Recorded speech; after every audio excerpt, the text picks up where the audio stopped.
Hello viewers, আসসালামু আলাইকুম। Actually unbelievable performance Nahid Rana. Yesterday আপনারা বাংলাদেশের সেকেন্ড ওডিআই ম্যাচ দেখেছেন। নাহিদ রানার ইকোনমি, বলার এবং 5 উইকেট, একটা মেডেন, 32 রান, এটা সবাই দেখছেন, সবাই জানেন, ঠিক আছে।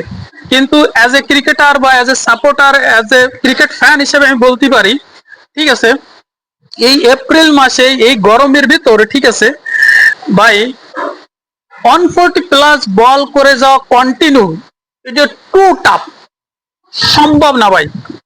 প্রথমে 2 থেকে 4 ওভার বা 5 ওভার তাক হাইস্ট গেলি 140 প্লাস বল করা যায় যে কোনো বোলিং, ফাস্ট বোলিং এর জন্য, ঠিক আছে। পরবর্তীতে তাদের বোলিং চলে আসে 136 বা 138, ঠিক আছে, 130, কোন সময় স্লো বল করলে 120ও চলে আসে, ঠিক আছে। এটা হচ্ছে বোলারদের লাগে হয়ে যায়, কারণ আমরা বল করতে করতে না হাঁপাই যাই ওই টাইমে। আর নাহিদ রানার মধ্যে যে পোটেনশিয়াল আছে, সে যেভাবে এটা কাজে লাগাইছে, একটাই কারণ, সে টেস্ট ম্যাচ খেলে। আর টেস্ট ম্যাচের বোলাররা কখনো হাঁপায় না, তাদের ব্রিথ এত স্পিড থাকে আর শক্তি এত বাড়া থাকে যে তাদের লাগে 10 বার কোনো বিষয় না। এই কারণে লঙ্গার ভার্সন, সবাই বলে লঙ্গার ভার্সন ক্রিকেট খেলো, তাতে ফিটনেস, তারপরে আসছে ম্যাচের লেগে প্র্যাকটিস, সবকিছুই একটা লঙ্গন ভার্সনের ম্যাচের থেকে বেরোয় চলে আসে, ঠিক আছে। দ্বিতীয় প্রশ্ন, যে জায়গায় 142 রান 22 ওভারে, ঠিক আছে, বাংলাদেশের আর মাত্র মনে করেন যে 46 রান করতে 13 ওভার লাগে।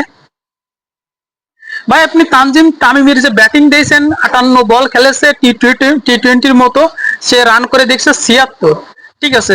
76 বল খেলে 50 রান করেছে নাজমুল হোসেন শান্ত। কিন্তু আমাদের ক্যাপ্টেন ফ্যান্টাস্টিক যে মেহেদী মিরাজ, সে একই মানে গতানুগতিতে ব্যাটিং করে গেছে। সে 25টি বল খেলেছে, 25টি বল খেলে 8টা রান করেছে, ঠিক আছে।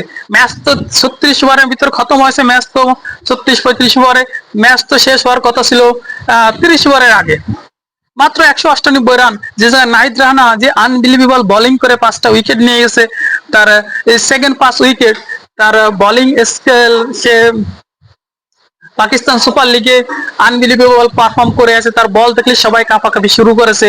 এবং 140 প্লাস, কোনো সময় 46, কোনো সময় 48, কোনো সময় 49, 50-এর কাছাকাছি যায়। আর এত গরমেতে ভাই বডি দিয়ে পানি ঝরতেই থাকে, লবণাক্ত পানি, ঠিক আছে। আর এই এপ্রিল মাস, মানুষ ধান কাটতেছে, ঠিক আছে, পাট কাটতেছে, আর গরম, তার ভিতর এইভাবে ফাইট করতেছে, ঠিক আছে, একদম ওপেন রোদি, আরো দিনে মানে ম্যাচ ভাই, এটা অবিশ্বাস্যভাবে পারফর্ম করেছে, ঠিক আছে, নাহিদ রানা। তার বোলিং এর জন্য নিউজিল্যান্ডকে হারাতে পারছে। নিউজিল্যান্ড কাছে প্রথম ম্যাচ তো হারেছে বাংলাদেশ, ঠিক আছে, 25 রানে।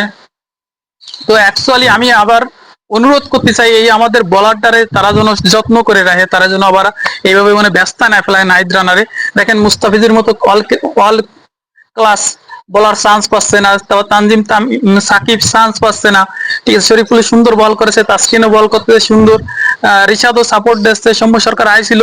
22 রানের মধ্যে 2 উইকেট পড়ে যাওয়ার পরে বাংলাদেশ যেভাবে কাম ব্যাক করেছে, ভালো ব্যাটিং করছে, বড় একটা পার্টনারশিপ লাগাইছে, টোটালে মানে প্রশংসা করা যায়, ঠিক আছে। কিন্তু থার্ড ওডিআই মাস্ট বি জেতা লাগবে বাংলাদেশের।